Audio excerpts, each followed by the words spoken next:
Hello, world from the other side of the world. It's time for the first summer split episode of Power Spike in 2024. Your boy dGon alongside Dom and Monty.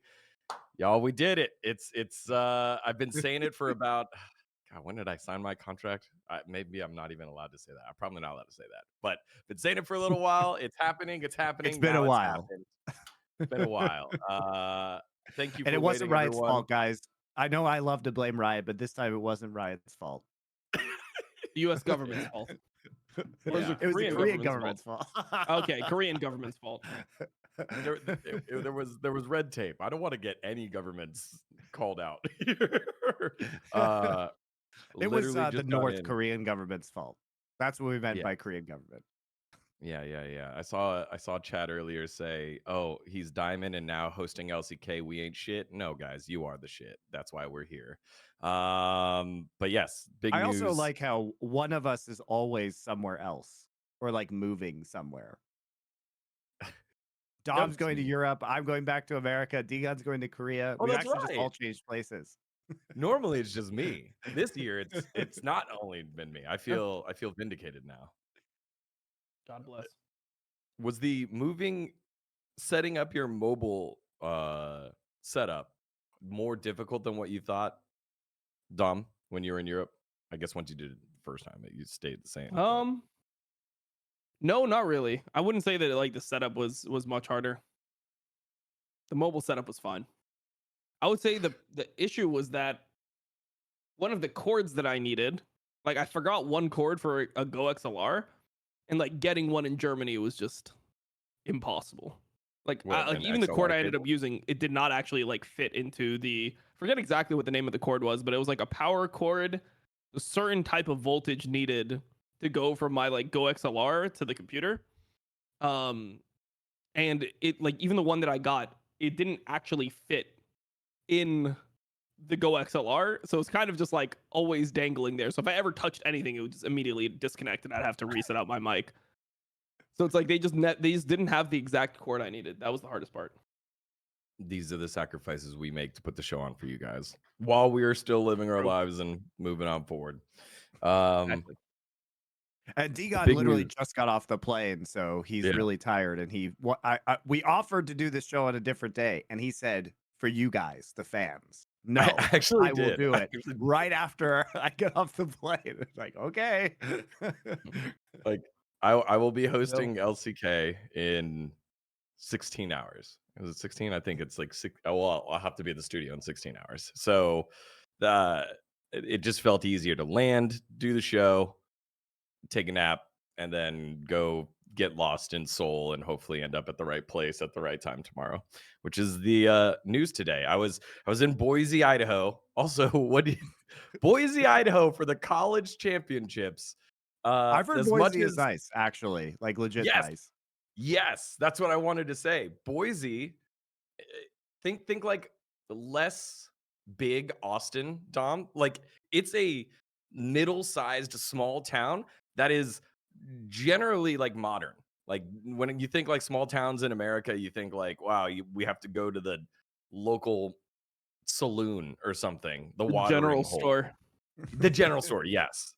Uh, Although there probably was a general store somewhere, like it was very modern, and I had a great time. Shout out to the Boise State production team, GG Tech, and Texas A&M, the club Valorant Texas A&M team being the second ever collegiate champions, and St. Louis University beating Maryville in the League of Legends finals, which was it was great. It was a great time. I had a lot of fun, but we were having our drinks after the show, and I was the news. It got leaked that I was becoming the LCK host. I wasn't even Damn. sure how we were announcing it or whatever, but a reporter leaked it, and like then my phone started blowing up, and then LCK did the thing that always happens when something gets leaked. They like pushed my announcement like 10 minutes later. We're like, hey, dGon's announced. I didn't Damn. see the leak. I just saw the official LCK announcement. Yeah. Yeah. So that was really cool. From Boise, I had like 4 boxes with me and my 2 carry-ons at the maximum weight possible and flew from Boise to Seoul. Very tired now. But we're here, and then we go to LCK tomorrow. I was in the meetings with the boys and the boss Jisun. If you loved Jisun before because of her translations, she is the boss. She like does everything. She makes schedule. She helps produce. Like it is cool. And I'm really excited to work with everyone and be here in Korea and get to hang out with Monty. So yeah, It'll be great. and, I'll wait till you're less jet lagged. yes, it'll be a little better. So watch tomorrow LCK, and I guess every day of LCK. It's a cool opportunity. I'm very excited to be working in a tier 1 region. It's something I've always wanted to do and worked towards, and pretty crazy that it's finally happening. So thanks to everyone who's supporting, and thanks to these two for putting up with my schedule. I'll VOD review your hosting on my stream. You know what? I accept it. That is top tier coaching and content. You know, I will also take feedback from you too, Tom. Okay. Actually, I'll when I watch wrote my tomorrow. when I wrote my tweet, I said, I think, what did I say? Super excited to be covering like the most successful league in the world. I was like, oh, I was like, is Dom gonna get on me? Like, do I need to go back and count like international championships first to see? But Oh, definitely. If you're going all time, it has to be LCK. And if you There go you like go. super recent, then it's LCK. there you go. So I was like, okay, here. I just made sure. So I thought of you when I tweeted that one out. But yeah, so very excited. Thanks to everyone who's supported. Part of making the trip super easy was actually a friends of ours for the stream. There we go. I found it. Friends of ours for the stream. Our newest sponsor on Power Spike, in fact. Our newest sponsor on Power Spike. I got to use them earlier. It's Raycon Everyday Earbuds. Now, if you're in the market for everyday earbuds, or maybe a new pair of Raycons and you don't have the everyday earbuds, they just launched their newest model. You can see right here, fits in your pocket. Boom, slide it on in. It's very, very discreet. And that's actually one of the reasons why I like them the most. I had other wireless ones that went over the ear. They were a little clunky. These things do not shake out. I was like headbanging earlier. They stay all the way in. They have active noise canceling ANC. Yeah, the which is great. new models have the new active noise cancellation, which the old models didn't have, which is huge because I wore them on my plane flight back to Korea from America too, and it worked very nicely. Yeah. So while I was in Boise, I called a friend and she was like, "Hey, what are you using? Because they're super clear." Like again, true story. We do not tell lies here. This is like, I was so surprised that she said that. I was like, "Hey, I'm trying out these new headphones," and it's the everyday earbuds. I like them in black, nice and easy, nice and clean. They have multiple different colors for you to try out. They're weatherproof, IP66, and sweat resistant. So all you sweaty ear dudes and chicks and they them's like, this works for you perfectly. And people who want to work out in them, they do work for that too. Like they are nice on that also. 10 minutes of charging yields 90 minutes of battery. And this is one of the cool things. I haven't tried this one out yet, but this is one of the points of the new model. It's multi-point connectivity. So you can have multiple things connected, 2 devices connected at once, which is that's always been a problem with like Bluetooth. It's like one at a time, doesn't quite work out. No, you can have 2 devices connected at once. So if you're in the market for a brand new pair of headphones, head on over to raycon.com/powerspike today to get 15% off your Raycon order plus free shipping. That's right. You get 15% off and free shipping at buyraycon.com/powerspike. That's buyraycon.com/powerspike. Again, thank you to our friends over at Raycon, and thank you all for consistently participating and checking out the cool products that we use every day to help support us, right? I'm like, Monty. It's great. Love them. Boom. Done. Thank you, Raycon. All right. I'm going to take this out so I can hear now in this setup, though. All right. So not a ton of news going on as the seasons have started over in the LPL and the LEC. Almost said LCK. Starts tomorrow for the LCK, but we start in the 4th best region in the world according to MSI. 5th, 4th. or is it fifth, sixth best region in the world according to MSI. It's LCK. I mean LCS starting to make some news here. Okay, Uh, LCK. I'm my down. bad. My bad. Fired already. Nice. dGon's very tired, guys. Give him a break. I'm almost Fired there. I'm already. like GG. almost. I got the Raycon read in. Now we're messing up the content, but at least the read's good. All right, it's the LCS because there's news coming out of LCS. We have touched on it before that there may be some merging, some synergy going on with the Americas region with CBLOL They're and also changing their LLA. format. We got BO3s. We haven't talked about that on this show yet. So there are announced stuff, and then there's stuff that's in a theoretical universe, guys, where nobody got in trouble. We would just theorize about Yes. a year not too far from now called 2025 and what we think might theoretically happen in the world of 2025 in the LCS. Would That's they right. have the audacity to potentially cross over with other regions like they did with Valorant and make an America's region of sorts, but maybe its own thing? Yeah. Well, if that's the case and you're an old fart and only like old LCS, that means everything's on fire for you. And that's the everything's on fire topic for today. What happens if the LCS merges with CBLOL and LLA? Okay. So, in this theoretical world where this may happen sometime soon or maybe in the near distant future, what does this mean? What does this mean to the LCS and for both CBLOL and LLA? Dom, let's start with you as you've peeked your head into CBLOL a little bit there and expect a little more out of them from MSI, but you've spent a little time covering that region recently. What do you think about this move? Well, I think the reasoning for it is there's benefits on both sides. So for NA, like the viewership is a huge problem. There's like a lack of enthusiasm in the region in Mark general. said viewership went up, therefore it's good. It definitely Yeah. didn't go up with Brazilians. I don't know what Yeah, you're it's the talking same about. way as LEC. They're like, look, viewership is up because we do a million co-streams. The co-streams go off. The main broadcast was literally at 27,000 viewers yesterday on after game 2. So this is like into the broadcast. We're at like 27,000 viewers on the mainstream. So yeah, it's like, yeah, of course we have more viewers because we're just letting people, like random people, co-stream it. Okay, that's great and everything. The viewership and the hype has been dying for LCS for a long period of time, but Brazil has that hype. Now, where I think that it could be good for Brazil is like, you look at Brazil and there's a lot of individually talented players in the region. Specifically, like 80 carries, I think are pretty good in that region. Like Brance, Titan, like these are players like Brance when he went to Korea, he's getting Korean Challenger pretty easy. I think it was like over 1k LP.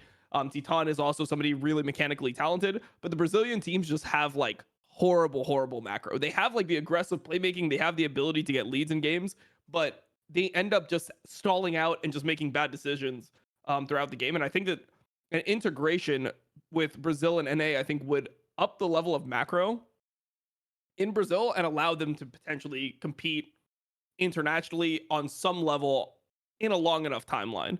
So I think that that's like the advantage from Brazil. I think when it comes to viewership, I don't think Brazilian viewers are going to be too happy about this. I think that it's going to be hard for Brazilian fans because I assume that a lot of the matches will take place in America. If it's an America's merge, it'll probably work the same way that it does in Valorant, where the matches are taking place in America. So it might be hard for Brazilian fans to go to a lot of the really hype games.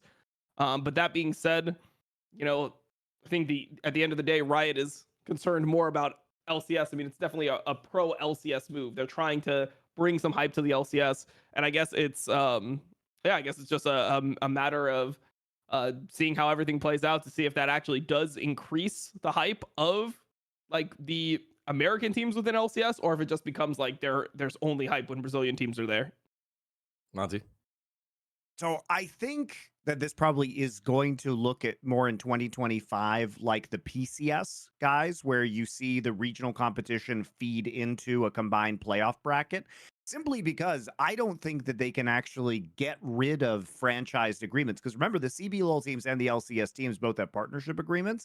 And I don't think they're going to do something like, make a 20-team league or 18-team league or whatever in Los Angeles. Like, I just don't think they're going to do that. And I also just think they don't have the balls to send Jojo Pion to Sao Paulo, which would be hilarious.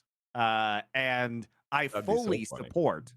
I fully support, by the way, if we were to combine these leagues, I fully support everyone going to Brazil. Fully support that. There is no reason for it to be in Los Angeles. And in fact, a Brazilian time zone would likely be better for the East Coast of America, where most Americans live, than the West Coast. So I actually think it would be better. It would also cut costs for teams pretty significantly. So I think, that's what they will do. Now, do I think they will do that? No. I think they have actually identified that part of the problem with the Americas is having the Brazilian teams and the Latin American teams in LA all of the time. So I see a world where it's more like PCS, where we have regional competition, where everybody kind of feeds into the same playoff bracket taking place in LA. That's what I think is going to happen in 2025, partially because I don't think they can get rid of some of the franchise partners fast enough. But this is also a trial run, and I think they'll move slowly. And I also think they don't want to, alienate the native fan bases. But I, for one, would be pretty excited to see a playoff bracket with different teams from different regions that feeds into Worlds, right? It also gets rid of potentially some of the play-ins for Worlds, which is nice because those aren't very good. Like if we can just change play-ins to kind of be at the regional level where we filter them out through PCS and through like an America's region, I think it feels better. Then we can just chuck some, Turkish teams into the LEC playoff bracket and we'll call it good. It, we look at MSI. That's a great point, Monty, because we look at MSI and we're like, wow, one of the greatest tournaments ever, if not the greatest tournament ever. But we forget that we skipped play-ins, and I mean we lost FlyQuest or whatever, but we skipped the play-ins part there. So what do you make of those types of ramifications, Dom, in terms of making it making all the leagues, or I guess the LEC and the LCS, start doing these types of PCS style play-ins? I think it's weird for LEC to do it because they already have the EMEA Masters, and that's where they just put Turkey. So I don't know if They incorporating put Turkey. they put the winners of the EMEA Masters into the LEC playoffs. Wouldn't that be spicy?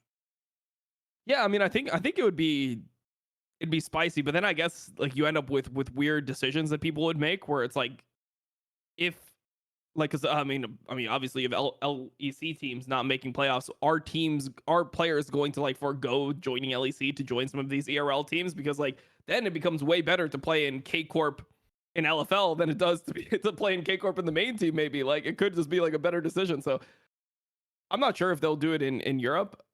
For North America and Brazil, Latin America, I think it would make the playoffs more fun. I just wonder if a non-full integration would actually benefit the regions at all. Because when we see it in PCS, for example, the Oceanic team shows up and they don't play against the PCS teams the entire split. They show up, they just get fucking railed, and then they go back home. And then they show up 3 months later, they get railed again, and they go back home. It's the region doesn't grow when you actually have them only competing for maybe 1 or 2 best of fives. That's not going to be enough to actually make noticeable growth. So I feel that would be a way that if that's the format, I think it just straight up hurts the Brazilian teams and the Brazilian organizations. And yeah, I don't know if it even generates that much hype for the majority of the LCS playoffs if there is a big difference between, for example, the 4th best team from LCS or the 6th best team from LCS and some of the better teams from Brazil. I agree. Pack up Liquid, send them to Brazil. Alienware Training Facility, Sao Paulo. Let's go. They have one, don't they? I think they legitimately have one in Brazil, don't they? Really? Yeah, Brazil headquarters. I'm pretty sure they have a Brazil headquarters. Yeah, they have an Alienware training for. Yeah, they have one in Sao Paulo. They legitimately do. Excellent! It already exists. Yeah, it's probably for their Rainbow Six team. They have a Brazilian Rainbow Six team. Yeah, they have a full one, bro. Look at this. This is crazy. Yeah, it's insane. Chad's bringing up a good point in terms of visas here, Monty. Famed YouTuber and I guess esports owner, Moist Critical, has his team, Moist Esports, that weren't able to participate in the Apex. Yeah, they're tier 2 though. Yeah, and also I don't know what the visa issues are surrounding Apex. Riot knows how to do these things by now. You know what I mean? That hasn't been typically in many years. That hasn't been a problem for Riot except during COVID, right? So I can't imagine that would be a problem. Well, I was going to throw out Worlds 2022 when it was in NA. if US is having some issues with their visas, at least getting people in, we could play on neutral ground and go to Mexico City and play in the Love it. LLA and play in the LLA studio, right? Please, That's a smaller God, studio, not that. costs less to run. Like that sounds like Mexico City's That great, lot man. studio I was love awful, Mexico City. man. For Worlds, that studio was so awful. Like, for Oh, Worlds. the studio is awful. They can fix that. That's easy to fix. Yeah, but we're it's just talking about small. Las Americas, like that's very different now, or whatever we're gonna call it, man. Okay, man. I guess we could do it. Let's see. So just some free But I mean, free content. the reason why they're doing this, guys, is because Brazilian viewership is huge. And if I'm just being cynical and from a business perspective, yeah, it doesn't actually matter to get a bunch of Brazilians into LCS viewership because it doesn't matter for partnerships. But Riot only cares about the numbers, and LCS is in a death spiral that it's not going to escape from on its own. So we have to change something in order for that to happen. And the Brazilian fans will say, like, well, why does it have to kill CBLOL? I don't think it does. I think CBLOL can just run and they have a combined playoffs and we see how that goes in 2025. And if it sucks, then they get rid of it probably. But I don't think they're going to full on integrate next year. And I also think like they're going to, if I'm cynical about how Riot typically operates when it comes to their viewership numbers, what they'll do is playoffs will show a big boost in viewership they'll call it LCS playoffs or whatever. It'll show a big boost in viewership, which will drag up the average viewership. And just for an example, there is a pretty big dip in viewership in the West at the latest VCT Shanghai tournament because no Brazilian team went. And a huge proportion of Valorant viewership is Portuguese language viewership. And not having Loud or another Brazilian team there actually did hurt their viewership pretty significantly. So I think Riot's thinking to themselves, well, we'll just put them right into those playoffs and then it'll raise the average viewership of the league. And then we'll sell that to sponsors and pretend they're all American, right? That's probably what they're going to do. But I think they just frankly don't care. I think they only just look at the viewership numbers, and as long as number goes back up, even if it's a fraction of what it used to be in the LCS in like 2015, 2016, that's it. That's the only thing they care about. They've also raised the stipends of the teams. So basically what they did, guys, is that as was already announced, they went from a revenue share model to a flat stipend like they did in Valorant when they changed the team participation agreements this year. And as far as I'm aware, they raised each of the teams stipend by like $1 million or more from what it was previously. So they're paying them more in spite of the fact that revenue has actually gone down. They're not tied to rev sharing any longer. So I think they really only care about selling skins and if the viewership number goes up. So, Will Mark Z Most of the still time. be the commissioner of LCS? yes, They merge? yes, he will. I mean, he's a guy who talks in front of a camera who has, as far as I can tell, 0 employees under him and doesn't really have any decision-making power. But yeah, he'll still do that job. Marcos Zimmerman. There we go. He's in, baby. I mean, I think they I just think, like, they're like, is there anyone likable? Like, do we have anyone likable in our company? Like, they're trotting him out probably in front of the cameras for this one. We'll see, because like they've got basically his bosses are all Brazilian now, so maybe one of them will show up, make a Portuguese language announcement. I have no idea.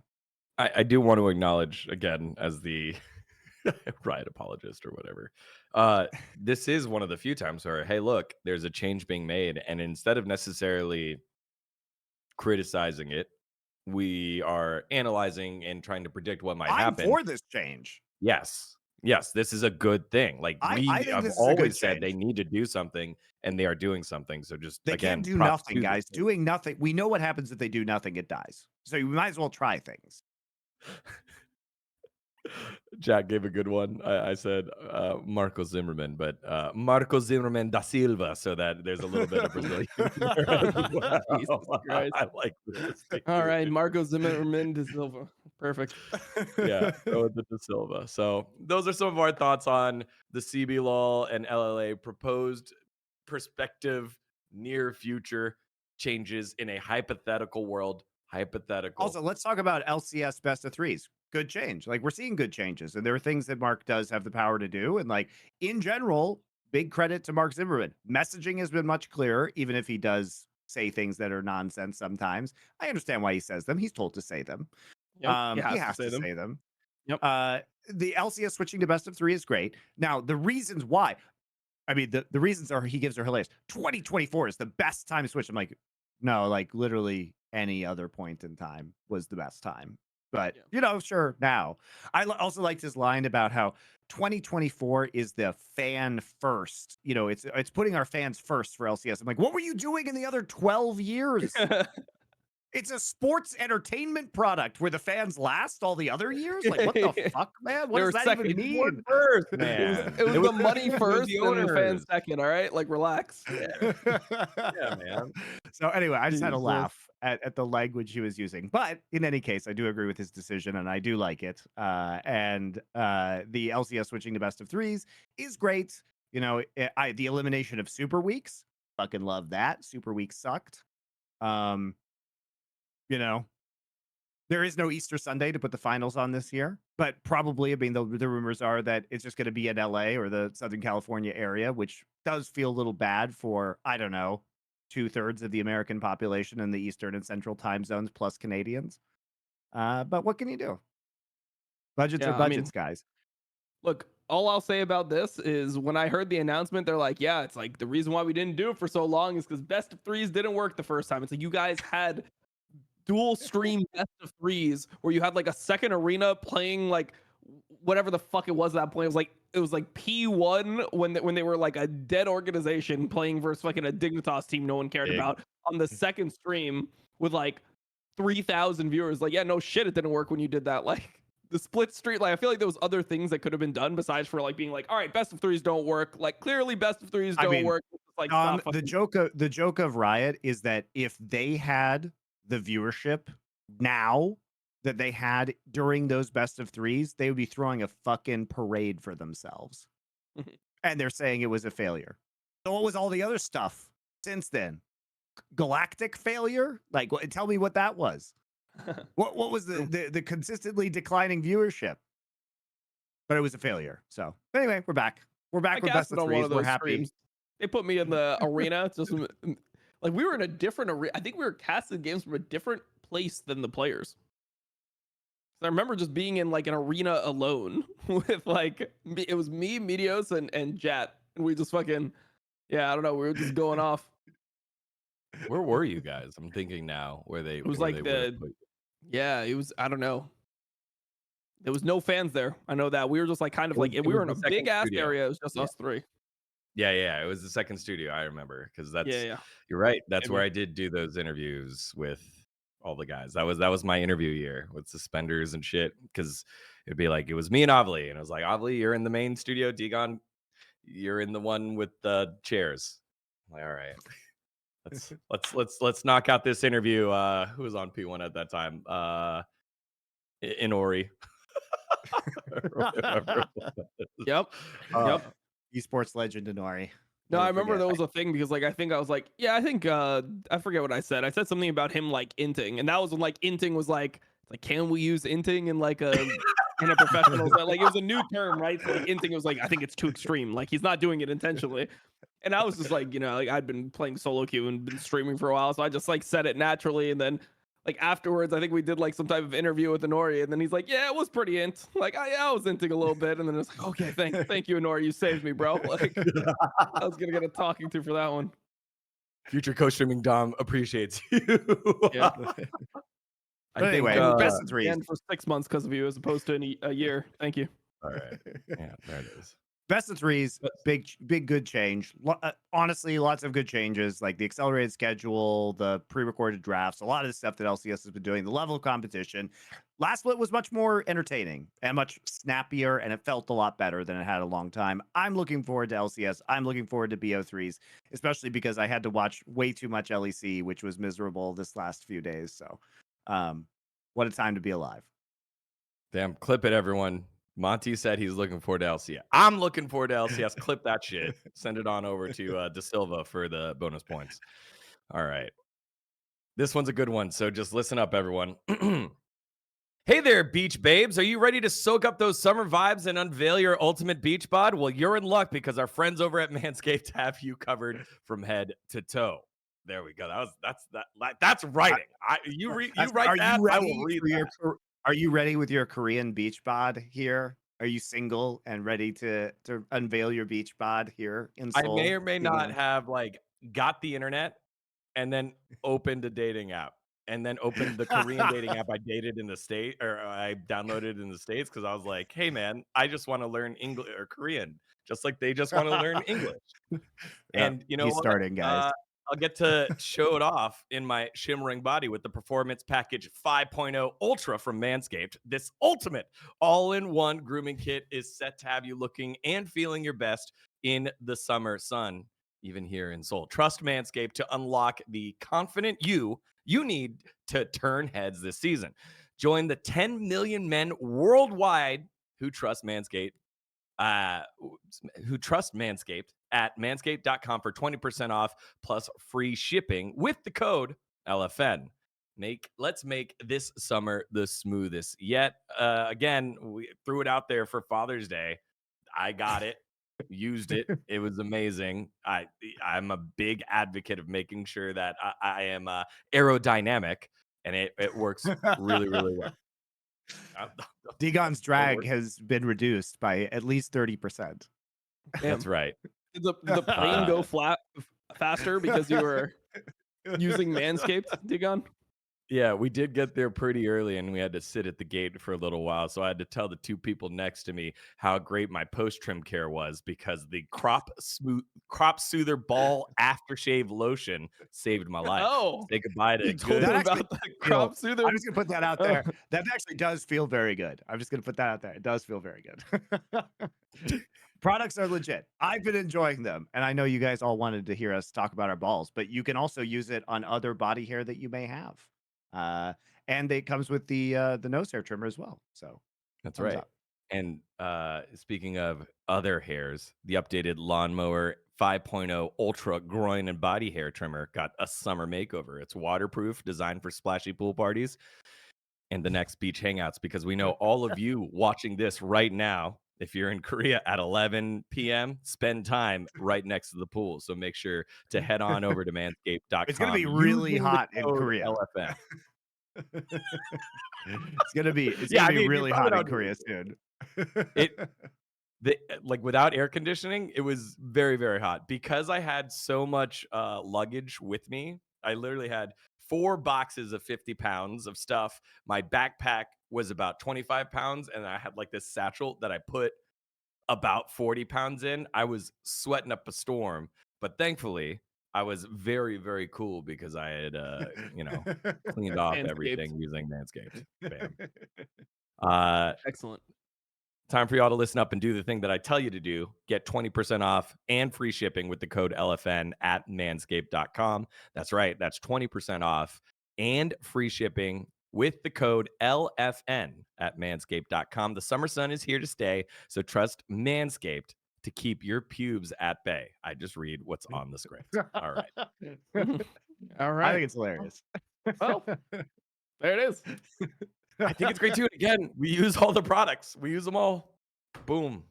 All right. Next up, it's time for a little segment of Keep or Kick European style. We've got week 1 in the books and a couple of surprises. So we'll get to it. 2 of them, we got to decide between SK or BDS. And on the flip side, I mean, we just saw him play Karmine Corp or Mad Lions. Let's get into it. Keep or Kick. All right, Monty, LEC was tough earlier, but we do have some surprising stories here. Let's start with the French versus the Spanish here with KC and Mad Lions. What did you make of that? And how do you see these two teams going? So I'm going to go with recency bias on this one because people, what I think is weird about people's reaction to Karmine Corp is that they expect this team to be the same when they literally changed the majority of their roster and like straight upgraded by a significant margin on their solo lane. Now, I hadn't seen that Vladdy guy play before, but I thought he had some pretty decent games so far. Now, I don't rate Kana very highly in Korea. I thought he was kind of mediocre on D plus Kia and then he didn't have a team, probably because he wasn't very good. But it turns out when you put him in Europe and you put him on Gragas, he can like help you come back in I mean, games. he gets solo So killed. He did get like completely shit on in lane, like which he did. I mean, Kana was essentially just the new age rascal where he just would somehow get leads in Korea and then he was just useless the rest of the game. Like I don't know, bro. He would just get leads and then do nothing. That was the fun part of that iteration of D plus Kia was like he would just play Renekton, and when you banned Renekton, then they would just lose. And they would spend a lot of jungle resources. Like Kenyon would be up there getting him ahead, and then he would just He's like, do nothing I for will the rest play of the game. Scion jungle. Please just carry this game. Like we gave you the hardest counter pick imaginable. I will play anything just so you can play your champ. And then he would still just be fucking useless. And then he would camp Jesus top, Christ. and then they would, Yep. and then they would lose. Yep. So I've never been the biggest Kana fan, but you know what? He did have the Gragas performance that he ended up having versus MDK was probably one of the biggest reasons why they were able to pull ahead. So the laning phase wasn't Pull great, ahead. but Okay. They pulled ahead at like 35 minutes after fucking yeah, or but if whatever he it didn't was. pick off Frescovi a couple times on LeBlanc, they don't win that game. Pull ahead, like they're down 2 inhibs and they won the game. It's like, all right. They, But that's not the point. The point is I'm keeping Karmine Corp because I'm done seeing this iteration of the Mad Lions Koi roster. They blew their load in spring. I don't think they're going to be reaching those heights anytime soon. At least Karmine Corp is new and fresh, Tom. What have you got? You take Mad Lions Koi? I take Mad Lions. I'm allied with the God. Spanish. My My blood has taken over. The fact that I have majority Hispanic DNA just means that I will ride with Mad Lions even if they want me dead. They want me slightly less dead than Karmine Corp right now, so I will say that. Just full disclosure, my biases might be there. I just think Mad is a better team still than KC. Like KC was 2-1 and Mad is 1-2. But if you look at Casey's wins, they have that mega fraudulent win versus Mad Lions, and that is with a huge draft edge. Like I thought K Corp had a much better draft in that game, and they still were down like 2 inhibs, 10k. It was a lifeless fucking game. It was a horrible game to watch on the side of like K Corp. Until our hero Kana. I mean, they ended up just like winning off a 10k gold throw with like multiple ints when multiple inhibs were down. Like this is not a game where I watched it where I'm like, yeah, K Corp is looking good this split. Like they're back, baby. Like I think Vladi is good. I think Vladi is like pretty big upgrade over Socket. Good. The Talia play I thought he demonstrated was like genuinely like he hit a lot of his W's like with had good positioning. I thought it was fine. Like Targamas is still bad. Like I don't know why people are trying to pretend like Targamas is not bad anymore because they ended up like winning the game. Like he killed his AD carry in this game. The way that he died at like level 4 in lane by not flashing, like trying to freeze the wave, it's like, what the fuck is he doing, bro? My favorite part of that was just that he didn't flash the rel Q. I was like, really? You don't think they're gonna kill you? Yeah, no. And then, like even after that, he's like he could have flashed earlier and like made it so he could. He just flashed and died to Ignite. He just like kept on walking, and on the last auto attack he flashed. It's like, bro, this is fucking hard to watch, bro. It's hard to defend anything Targamas does. And then the other game they won off like a Baron steal where their fucking mid laner ended up stealing the Baron. And then we're going to pretend, and that's versus Rogue. So they played versus Mad Lions and Rogue, and they get 2 mega fraudulent wins, and then we're just going to look at like the 2 wins and be like, I think K-Corp's back. I think K-Corp's really going to do something this split. Like, fuck that But the team. other option is Mad Lions.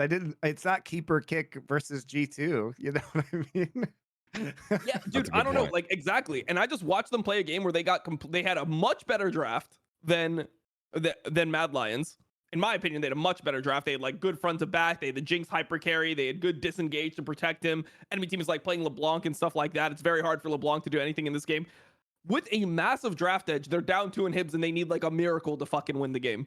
I didn't watch that game and be like, yeah, I think they're just better than Mad Lions. Like that is not the feeling I got from that. So I just feel like it's just such crazy cope. It's like I don't know. I don't know if people just don't watch LEC. I assume that most people just don't watch LEC, and that's why they're like, damn, this team is so much better. It's like that team still. I mean, how would they watch bad. LEC? They don't even know when the season starts. True. Yeah, LEC, they yeah, and then there's gonna be like no pop quizzes without chakras, probably. It's gonna be rough, man. It will be rough. Hey, Or also maybe just they got Chakrez to film all those during media day and then fired him let right him go. after. Like, Yeah. I don't think he got fired. I don't think he got fired, but yeah, I heard it was mutual actually. I was gonna say, Dom, you just be careful, like, but you're saying a lot of negativity here about Upset's lane partner, so we don't want to go too hard in the paint there, uh, with analysis. Look, I think But I like I think that the Flame, like, okay, so I can understand why Upset was upset, no pun intended, nice. by the comments, because it's like Upset was not actually bad when he's going 10th place. Like, he's going 10th place, he looks like a fucking victim. Like, he looks like a Targamas victim. I But, felt like, so bad for him in those K Corp comms because he's like the only guy talking and like it's trying like him to and do Bo something. trying to win. And then, like, dude, Stockin was playing fights unwinnably bad. Like, a lot of fights are determined by, does your mid laner know what his role is within the fight? Like, your mid laner is the one that has the tools to like control chokes if he's playing mages. Your mid laner is the one who, when he was playing like Akali, for example, has to make sure that he gets an accurate flank off and he times his flank well. When he was playing Nico is the champion that he needs to be the one engaging. A mid lane is extremely important role, and Stockin fucked up every fight, like literally every single fight he would always fuck up. So I can understand. I'm like I think it is reductive to be like Upset 10th place, like haha. Like, I mean, it's obviously like Vladius was joking, it's whatever. Like, I mean,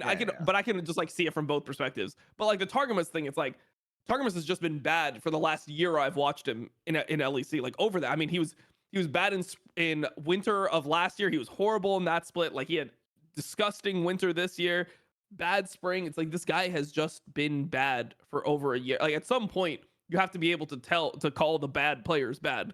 Because if the bad players aren't bad, then the good players aren't good. Then like we just aren't able to actually analyze anything. It's like everyone's good. They're professionals. It's like, who the fuck? Then let's not talk about it. Let's just not talk about anything then, if that's the angle we're gonna take. This is us Agreed. not talking I about. think it's way overblown. Yeah, I think I appreciated the directness of Edius afterwards with that, and Upset also responding right back and forth. That was like cool. They got that out of the way. It's done. Betty, he's a pro. He's been doing it for a long time. He has a lot of empathy, and especially when you're losing a lot, it sucks when people pile on. And as you just highlighted, Upset being the victim of all of it, probably didn't feel too good. But we're split here. So we've got Mad Lions believer. I had to look this up too, Dom. Hispanic is a person who speaks Spanish. Latino or Latinx is a person of Latin American descent. And Spanish means a person from Spain or has origin from Spain.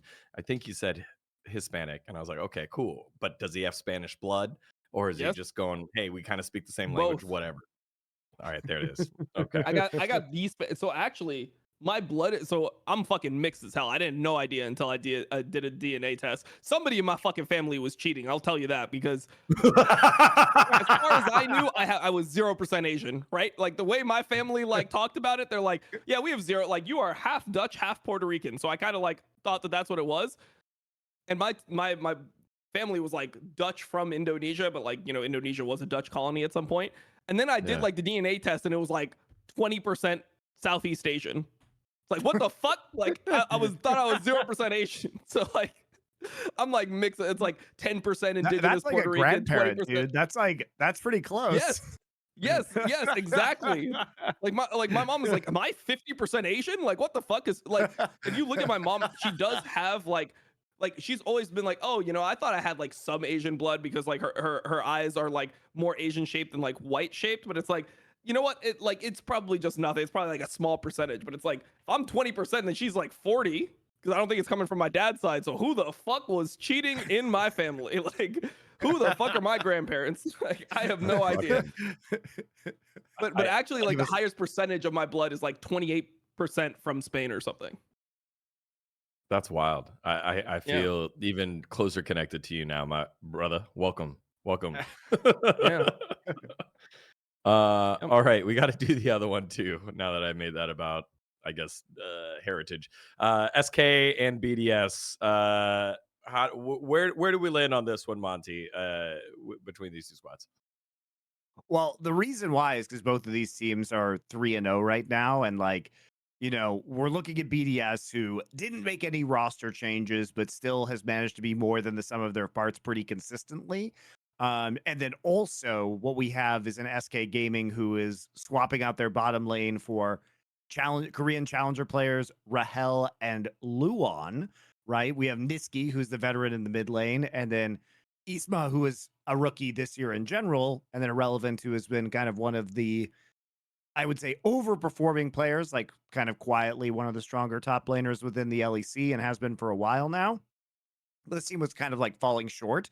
And now we get this bot lane that appears to be, doing quite well by LEC standards.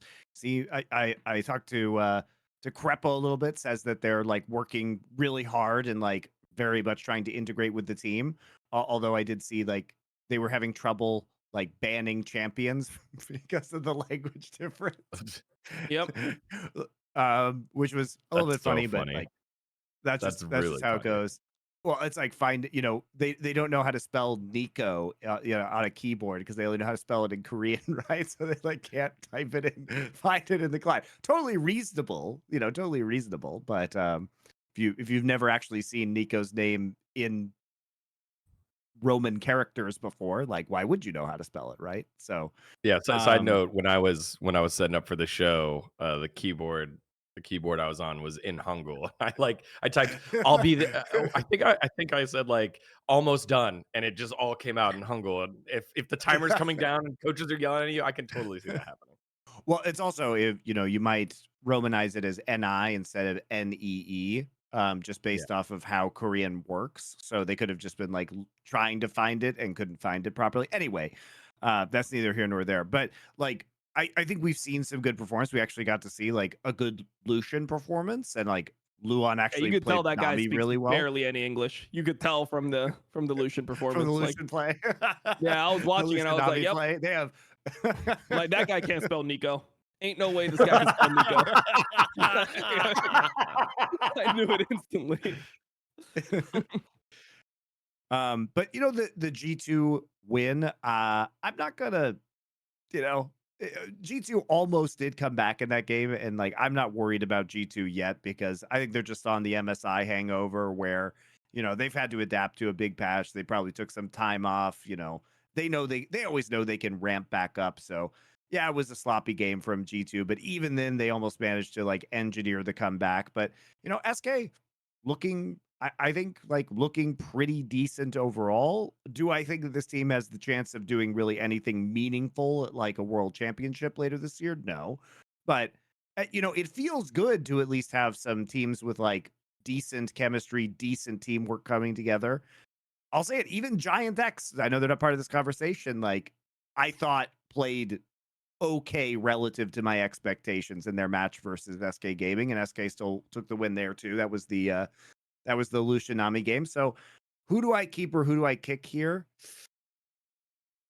I think I keep SK Gaming again for novelty's sake, but also because I have to believe that a team can be individually better than BDS, because every time we have BDS as like second to G2, we just know nothing else is going to happen internationally. You know what I mean?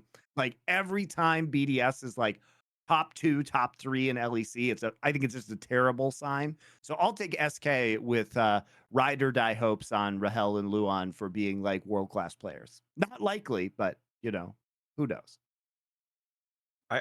I guess I'm just annoyed that it's coming at the cost of G2 after, we've proclaimed G2 so much further ahead than every other G2's team in Europe. I wish fine. it could have been at the G2's cost of fine. like I Fnatic. am not worried about G2, man. I am not worried about G2. All right, what do you got here, Dom? Who you keeping? Who you kicking? I am going to keep BDS because I think that they will just be better. That like when I look at a team like SK, I just feel like there won't be much evolution from the team. And specifically when I see the shit that Isma is doing, I can see this guy losing you so many games. Like this, like there's so many. Like he's like You flashing didn't forward like without his Sejuani level ult. 1, his level 1 invade Yeah, I mean I don't know, man. Like in the I just Giant don't X trust games. Isma. That was questionable. Yeah. I just think that BDS will find, like, they'll get to the point where they can ban enough champions that they'll be able to like lane versus a team like SK, and then their macro will be significantly better. So SK might have leads and stuff, but they just won't be able to close. I think that the way that they looked versus G2 will probably be a consistent thing where you'll see some like mechanical proficiency, but you won't see team cohesion.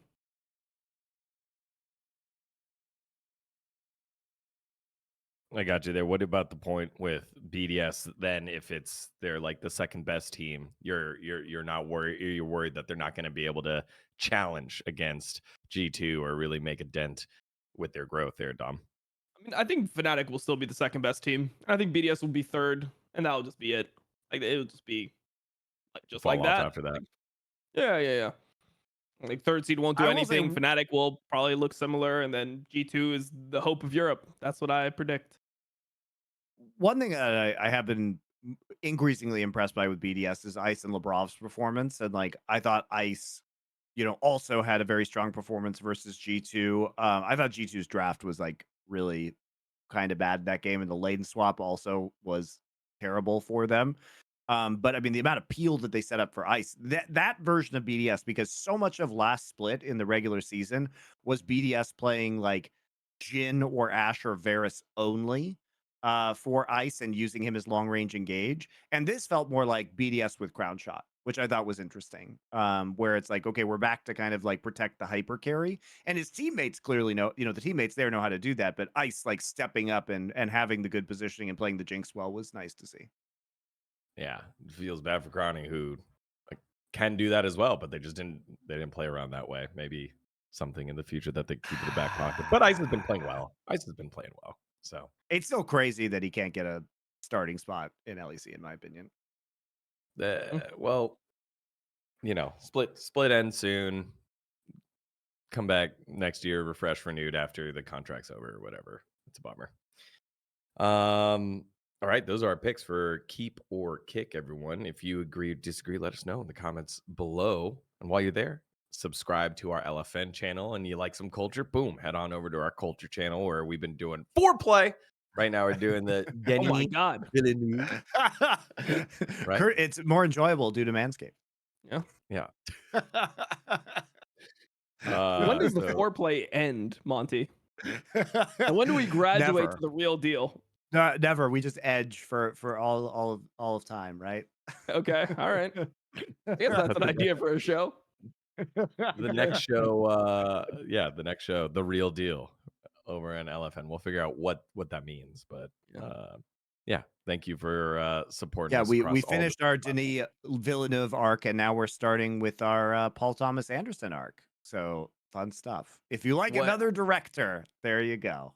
What movies did Paul Thomas Anderson create? Because I'm uncultured. Well, There Will Be Blood, but we're not doing that one. So that's probably his most famous movie. We are doing Hard 8, which was his first film.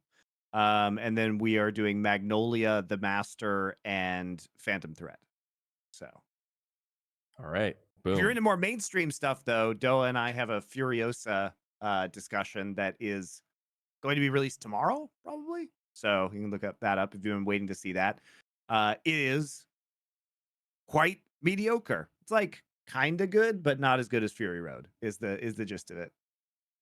And then is Thorin and Maui doing fast break banter? What is it? What was it? Banter give and go. Give and go. Banter give and go. The NBA show, yes, they have been doing that on our Last Free Nation Sports channel. We're everywhere now, guys. You can't avoid it. There you go. Go get your finals insights from those two as well across all of our channels here on Last Free Nation. Friends, sometimes you need to be able to reach an audience. Sometimes the best way to do that is to speak their language. And the best way to do that is immersion, kind of like being put together in a league, maybe with teammates in different regions, kind of just putting two continents into one where the language is probably best spoken with everyone. So maybe you can get a little obrigado to your teammate when they help you merge together and keep the region alive. But if you're not lucky enough to be playing in that region, we've got you covered with Babbel. That's the language learning software that is partnered with Last Free Nation to help everyone learn a new language. 1 in 5 Americans have learn a new language on their bucket list. And if that's you, whether you're American or not, make it on over to Babbel to make 2024 the year you finally check it off your bucket list. Again, I used it earlier to learn a little bit of Portuguese. The coolest part about this is that there are real life situations where the audio is there and you can just hear the conversation back and forth and then replay it within the app to see what they said and practice. Did I understand that completely? What parts did I not understand? That was probably the coolest thing, because it's not, hey, say this line, repeat this line.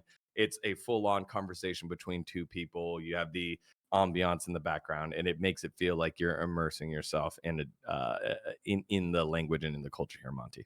Yeah, and what I like too is like when you do it, you get the phrases and you practice you get to hear them first, then you have to practice saying them and it checks your pronunciation. And then you have like text message conversations where you're filling in sentences and using them that way too. So it's very practical, and each lesson's like 10 minutes long, but it feels like really practical, usable situations. So I enjoyed that as a brush up on my French. So You like Ivy League schools like Yale? If you like institutions that brought you great competitors and athletes like Draymond Green and High from Cloud9, High Doolam, well, those institutions say that 15 hours of Babbel is equivalent to 1 full semester at college. Can you believe that?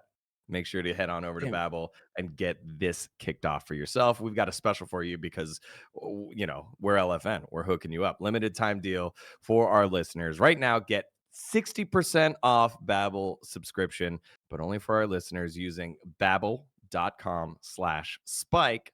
That's 60% off at babbel.com/spike. BABBEL.com/spike. Rules and restrictions may apply.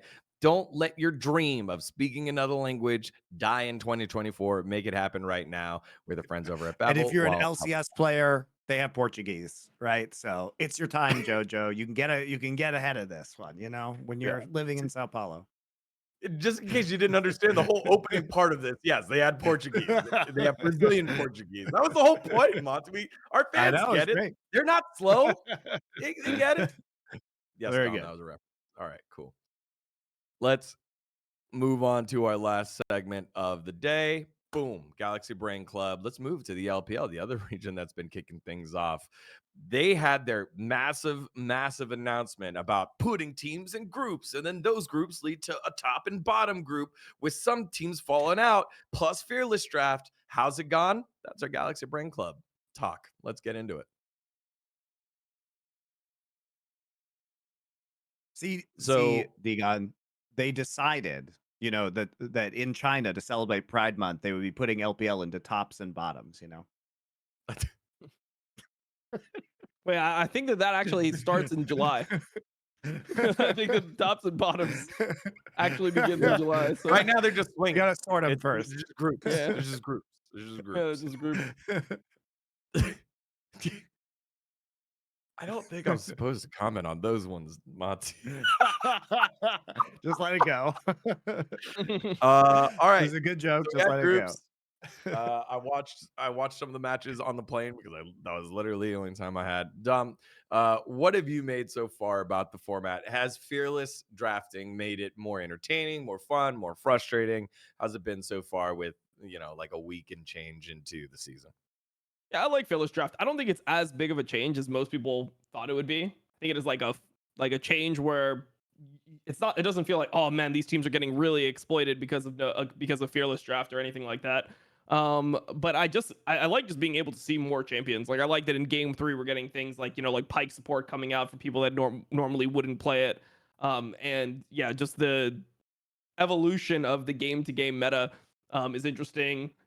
Teams having to like ban out champions that they just won with because they're strong champions and now they they can't play it, or if one team bans a counter to a champion that the enemy team played in game number 1 and that they could like get for free, then you have to ban their champions. So there's a lot more thought going into the drafting, which I think is good.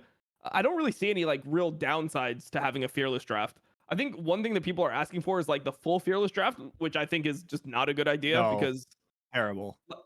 I think it's just a bad idea because when people are able to like hard deny champs, what happens if you get into games where like teams are sacking games to deny 5 champions from a top laner So in a just to game, for example? clarify, yeah, to clarify for our friends that don't understand what that means, full fearless means if any team picks it, no one else can play it. Yeah. What would we call this, Dom? Like half fearless, This like is just like, semi I mean, this fearless? is the fearless draft that has been like um it like implemented in competitive originally. So this was just Yeah. like the fearless draft. I played like a full fearless draft, and it was weird to play a tournament and have like the conclusion be, damn, like we should have just completely sacked the first game. If you completely sack the first game of a series and you ban out like 5 carry champions from a carry only top laner, and then you just watch them suffer the rest of the series. I mean, that could be a reasonable strategy, but I just feel like it's bad for viewership experience, especially with how people view things. I don't know, like fans can't even grasp what's happening with like normal fearless most of the time. So I feel like for most viewers it'd be so confusing. They'd be like, "It's a win trade. They're match fixing." Like I just don't think that it would go over super well. Yeah, Um, it becomes like the meta game, like the coaching meta game, like takes over the actual in game, which is really, I think, unhealthy for viewership.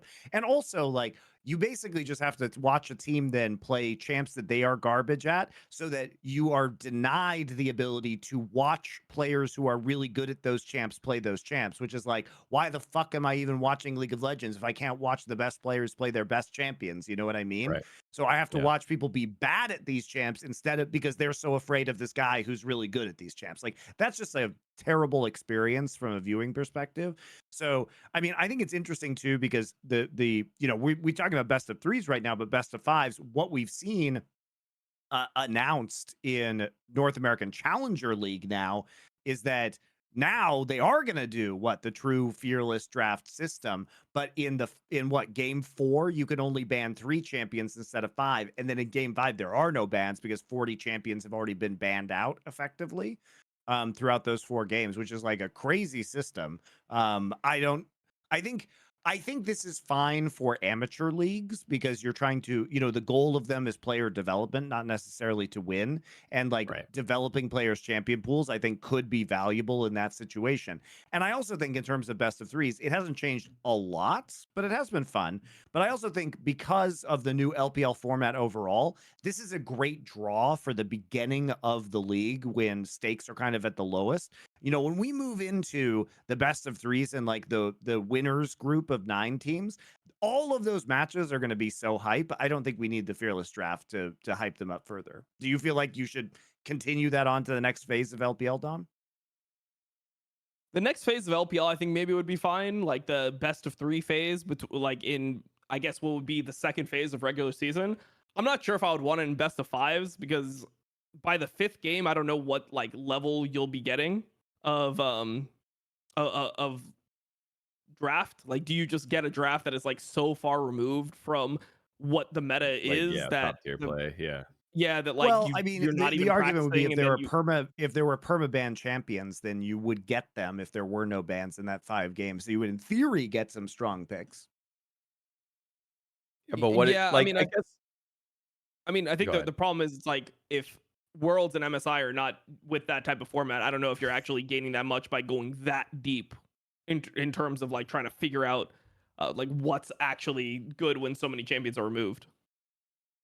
I don't know. The idea that it's game 5, all the meta stuff's gone, that you play like a press R comp, like a ridiculous press R comp, or like a strategy that is so bad that it wouldn't work normally, like the feeding like the Master Yi comp or something like that. That The funnel. seems interesting, but I wouldn't want that as my game 5 decider. Like I wouldn't want that. I want to see them on good caliber champions and just outplaying each other at that level. That's what I would want. But I can see the draw to that by other people. So um the thing Besides, that I I think noticed. that there has to be a theory here where that if you're going to use Fearless in lower stake situations, the effect should be that players have broader champion pools and that they want to use them in higher stake situations. So even if Fearless isn't there, shouldn't a broader champion pool maybe lead to more interesting picks in a playoff best of 5 where there isn't Fearless draft, right? That's the hope. Is that it's kind of training wheels as the tournament ramps up. But also, I just have to question, are we really so sad that we didn't have Fearless Draft in the best of 5s towards the end of MSI? Like, was our finals experience made worse? We had the Karthus pick that hadn't been played all tournament, right? There was definitely experimentation going on, even in the grand finals of MSI with no Fearless Draft. There were champions we hadn't seen before. Like, we got a fucking banger Blitzcrank game. Like, it didn't feel like champion diversity was a problem when it was two of the best teams in the world duking it out. Yeah, especially over the course of 5 games where the teams are willing to adapt. Like, I think a lot of times the lower teams have issues with developing enough strategies to play the game, but I feel like teams that are actually good understand what iterations of draft need to be made in order to swing things into their favor. Like, they're very good at dissecting what advantages they have in games and what weaknesses they have in tailoring the draft towards those. Another thing that I noticed during the, I guess, just watching LPL was the diversity of bot lanes. And maybe it was because of Fearless Draft, but it felt like we're getting to see, Varus is having high priority, Ashe is having high priority, but you had A lot of 17 zigs different now. champions getting clicked. Yeah, like teams are willing to drop down, do the zigs, and play like your AP bot laner strategy in one of the games. It felt fun to see diversity there rather than just here's Jinx, Senna, Varus, Ashe. That's it. It was like, and maybe Callista. I got to see Kaisa. Like, oh shit, we haven't seen Kaisa since the beginning of the split, or like when it was like the AP version, and we got to see AP version played in LPL. So I think that was a unique thing here. What are some other patch changes, or I guess beginning of the meta changes that you've seen, Dom, in the LPL that has been caught your eye? So the main difference between LPL and LEC is that LPL believes that AP junglers are really strong, whereas LEC, it's like some people play AP junglers, but they aren't willing to like make the whole game around those AP junglers. So in LPL, they care a lot about getting the prio AD mid laners, which are like Corki, Tristana, and then if both of those are banned, then they go to Yone. And the whole reason for that is because they think that like Karthus is a super broken champion. So they're perma trying to find Karthus angles. They're always looking for like Brand angles, Lilia angles. Like, these champions are considered super good. And if a team ends up banning the Corki, Tristana, and then we see like a Yone ban as well in the second phase, for example, then they start going more to like the standardized mage mids plus whatever AD jungler is good in this situation, Viego, Xin Lee Sin, whatever like happens to be good based off what the enemy team has drafted up until that point. So I think that's the biggest difference. In LEC, it seems like they just don't really value Corki mid. Like, Corki mid is like Corki's being picked, but it's pretty much being played AD. I think it was played like once mid, maybe twice mid in the whole week. In like 15 games, like 1 or maybe 2 picks. Where in like LPL, it's picked or banned pretty much every single game. Like, I don't know what the presence of Corki is, but it's got to be like over 90% as a mid lane champion. And I think that right now with the buffs to jungle, I think AP jungle is really broken, and I believe that LEC teams are too scared to pick Tristana and Corki mid because they don't think that they'll be able to like get enough of a lead with it, or they'll be able to split push well enough to make it work, and they would rather just kind of play what they're comfortable with, which in EU has always been like tankier champions top, control mages mid, 80 bruiser junglers, and then like strong 80 carries. So that's what I think the main difference is right now. There's one champion at 100%. Which one is it?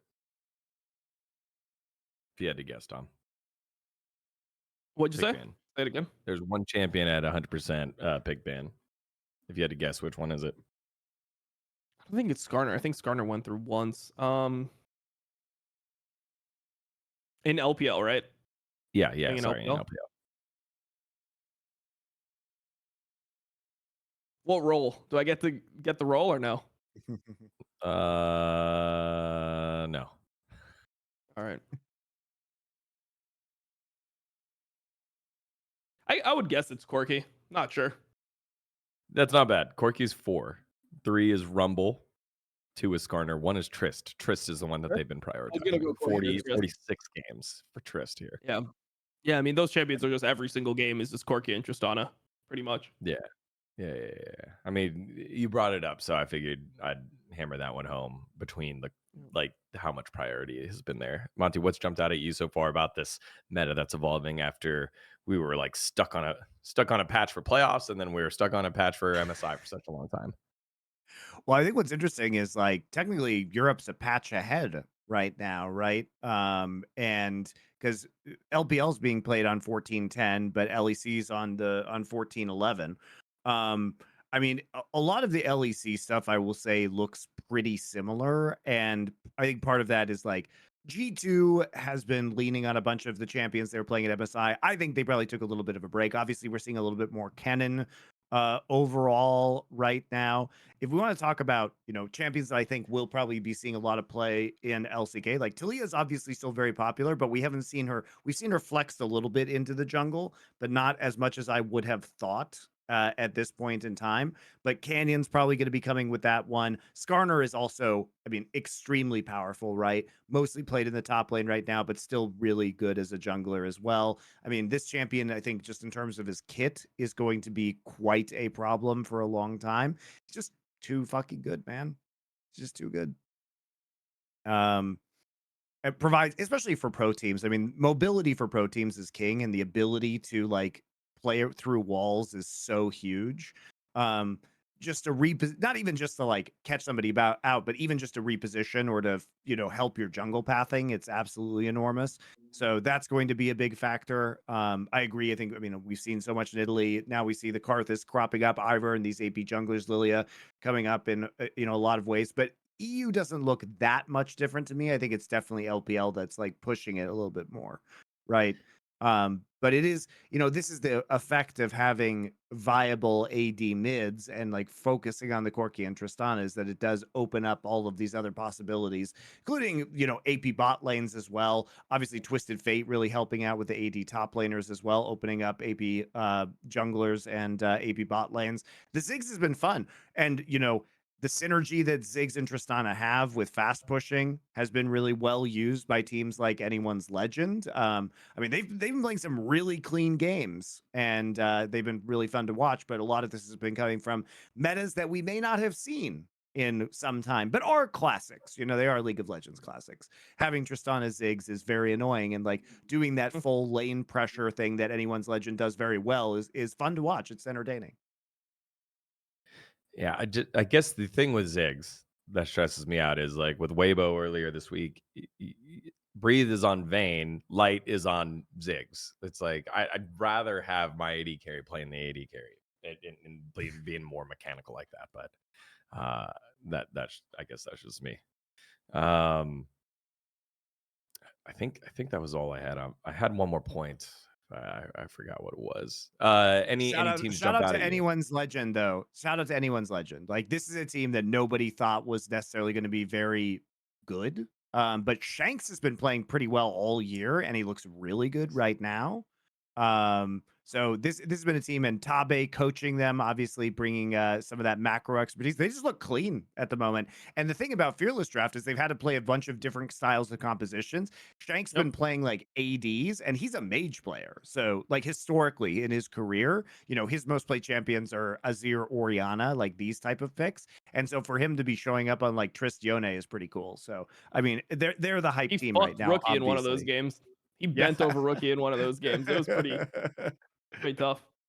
Yeah, Well, Shanks is looking good. Yeah, the NIP win was very clean, and I would check that out if you guys haven't seen the NIP AL games yet. They've been a highlight of the what placements. I guess that's Yeah. summer Yeah, placements. summer yeah, placements. I mean, it's really big nine. too because like NIP, I mean, in that group, your position is going to matter. That's the group where 5 teams get out. And most people thought that like Weibo and IP were like kind of locks for 1, 2, and AL would probably be third because Ultra Prime and IG are considered to be pretty dog shit with their new rosters. But Ultra Prime beat Weibo in that group. So they already have 1 win over Weibo. Like we might see Weibo relegated to the bottom group. And AL hasn't dropped a Shout out game. to Like Tarzan's current form and condition, looking absolutely terrible. Yeah, I don't know how Yeah, he's he this looks bad. Like he was like grinding games in Korea. I mean, he's rank 1 in Korean. He was rank 1 in Korean solo queue. He had a second account, rank 3, insane win rates. It just looked like he was grinding the game and he would be in really good form. And he came in, his mechanics have looked so off. Yeah, I mean, shout out to Niket that series. It was on the Alistar, I think it was. He just was he was looking like he knew when to pull the trigger and pick up kills to set up Doggo. And so that was a fun series to watch. Uh Speaking of junglers that are struggling, we got to talk about your boy. He's not as good as the candy bar right now, Milky Way. He had one kick I remember on against Ascena early in a losing I series, and mean, that team is so Yeah, consumed by drama right now. I'm not going to read too much into it. same. I have the same opinion. Like, Can you explain the drama quickly, Dom? the drama is pretty much Xiaolao, who is a top laner, right? His jungler permapaths bot lane because that's what most junglers do in this meta. He got into an argument with his coach over like how often he should be pushing top lane, like because I think generally pro play top laners they want to squeeze as much as possible, so they want to play weak side aggressively. Push the lane, jungler comes, you live 1v2, get your wave crash, maybe you have to blow a flash and you just maintain pressure in that lane because your matchups a lot of times depend on it. So he got into an argument with his coach over that. Then the manager of the team apparently couldn't stand it anymore, and this guy apparently has a big problem with speaking up when it's not really his place. He's a team manager. He shouldn't have any control over like what's happening within the game. He apparently verbally and physically abused Zhao Laohu, like meaning that he put his hands Jesus. on Zhao Laohu, like he pushed him essentially is what was the what ended up coming out. So the manager like had this Jalal who was then told like to leave the team. He was like told to like get the fuck out, and then Jalal who actually got the fuck out. He just left the gaming house. He left the team, and essentially like there was I don't know like there's posts. Apparently Milky Way and Care were on the side of Jalal who they were like, hey man, if you need us like to help you, like we are on your side with everything. But they obviously want the team to keep on going because this group of players, this five had a really good spring. I mean, they're probably the biggest surprise of all of spring, so they wanted to keep playing together. So Xiaolao, who came back to the team, he rejoined FPX. Unsure what's happening with the manager. He put out some like apology that doesn't even look like it was written by him. Right now in China, the FPX fans are like super upset by the manager's actions. They're not trucking, but they're like having like posters set up and stuff outside of like the FBI. They're like doing the Chinese version of trucking. They're like trucking the organization. They're showing up with signs like fire this manager. Like why can this manager put hands on players? Like it's super fucked up to do it, etc. So that is pretty much the drama. So Xiaola, who returned to the team, they had already submitted their lineup for game number 1, so they had to play game number 1 versus EDG without Xiaolahu. Then game number 2, he subbed in Xiaolahu completely smurfed, but the team ended up losing. So yeah, now the team is like going through this drama phase, and obviously because Xiaolahu wasn't with the team, they weren't able to like fully prepare for their match for CDG. I didn't know any of that. Thank you for that. I guess there's only so much I could keep up with, but I was wondering. I was like, you got the new in there. You had the Antonio over in Europe. I was like, all right, we're just throwing all the guys wherever we can go in the top lane. Since Jalahu wasn't there, so okay, we'll see what happens here with Milky Way and the rest of FPX after that drama. Yeah, they've only But played 2 LPL, matches as well. They've only played 2 matches, and they did win one of them, so it's not like super dire straits yet, right? Yeah, yeah, for sure. And they have another round robin. It just would suck to go to the losers group because the losers group essentially the difference is after the summer placements teams are divided into group A and group B in LPL. Group A is going to play round robin best of 3s against each other, like one round robin best of 3. The top 7 teams go into playoffs, and the bottom 2 teams from that 9-team group end up playing in like a qualifier essentially to playoffs. Out of the group B teams, 4 of them are just eliminated straight up, and then 4 of those teams, so it's 8 teams there, 4 of them are just eliminated from LPL. And the 4 top teams in that group, all they get is qualification into a best of 5 play-in match. So one singular best of 5 to get into playoffs. That's all you get from being in Group B. So if you get relegated to Group B, you get really fucked when it comes to how high you can potentially place. Yeah, you're forced to do the magical lower bracket run and try to work your way up in It's that like way. it's essentially a lower bracket run starting with like an extra best of 5 on top. So it's like a round before that you're pretty much starting. Yeah. It's tough. While we're here, let's do our check on our boy. How's Vikla? 1-1. Okay. They have to play LNG. Okay. He's okay. Mykles doing all right. Where's Prince? Oh, okay. They should have been better. What a time to be alive where like Kyle actually looks really good on anyone's legend and Prince isn't even playing anymore. Who would have predicted that after the Live Sandbox season where they were doing so well? Unlucky. All right. That is our look at the LPL and a little bit of the Fearless stuff. I really liked our Fearless draft conversation. Do you feel like some leagues or leagues should move towards a full Fearless draft style? How can they tweak this? Let us know in the comments below, because I feel like, if we're moving to 3 splits in the Philippines, I think I brought this up once. The basketball league, which is the biggest sport in the Philippines, has 3 seasons, 3 cups, and each cup has a different import rule or different rule set that you can use, whether it's like, okay, you can have 1 import or you can have 3 imports or only Filipino roster, whatever it is. And it keeps it fresh, keeps it interesting. And I kind of like that idea of like, okay, well, here's best fives, or here's full fearless, here's half fearless, whatever it is. Moving forward. So if you have ideas like that, let us know in the comments below. Do you guys have any ideas on something like that if we're moving towards a 3 split kind of thing, like with majors in the middle? What would be Monty, like something you bring back? I feel like this is inevitable because what's going to happen, guys, is like this is the test esports World Cup for League of Legends, and it's obviously going to go fine. I'm sure the viewership will be very big. They're going to spend any amount of money to make this go smoothly, and ESL and Savvy Gaming, their parent company, will be desperate to have it go smoothly. So it will, because they have infinite resources. And what will happen is that, probably moving forward, we're going to have this become a permanent fixture on the League of Legends calendar. It'll probably take more time. 1 week isn't a lot. Like, you probably want 2 or 3 weeks at least for a halfway decent format in the future, with more teams being able to participate.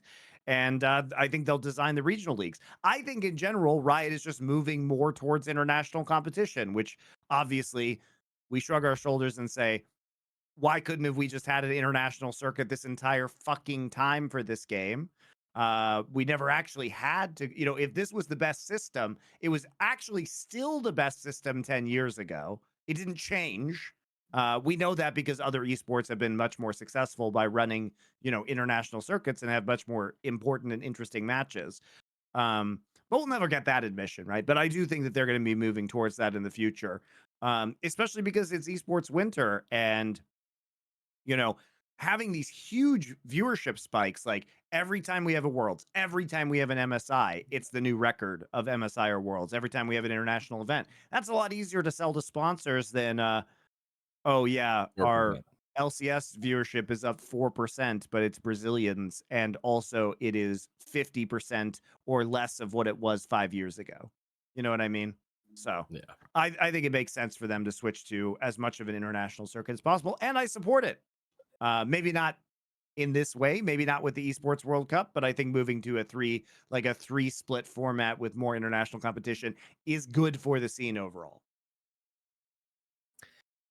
All right. Boom. There you have it. That's all we got for this episode, because it was a little light on the content. Also, my brain is fried, so I'm Yeah, it's sorry. all right. I'm calling Go to this bed. one on me.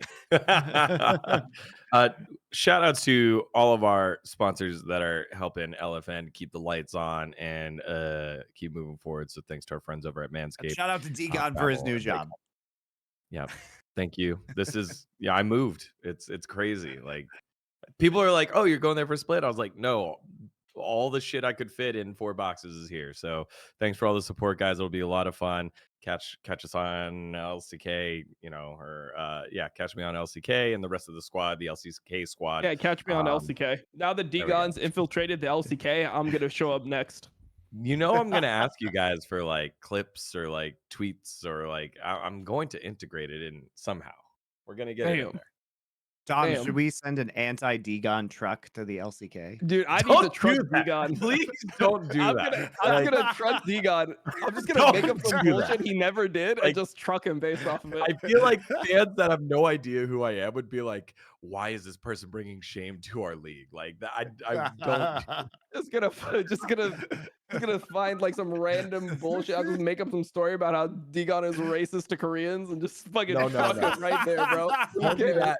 Can you just make it a positive truck? Make it a positive truck. Like I don't All right, know. Like, I'll positive truck you first. thanks, man. Yeah. Like I hope everyone has fun. I hope everyone does their best. Like that's what it should be. Yeah, hope you just Um, dGon is the greatest addition That was to the known LCK since LPL Faker. enthusiast and T1 Okay. hater Dom. He's best friends with Dom. That's the truck right there. Yeah. All right. Yeah. Okay. Yes. This is the thing for the comments. I'll read it next week. What is the slogan you would put on the truck that you send to the LCK for me? All right, guys. Thank you so much for watching. We'll catch you guys next week for another episode of Power Spike. See you later.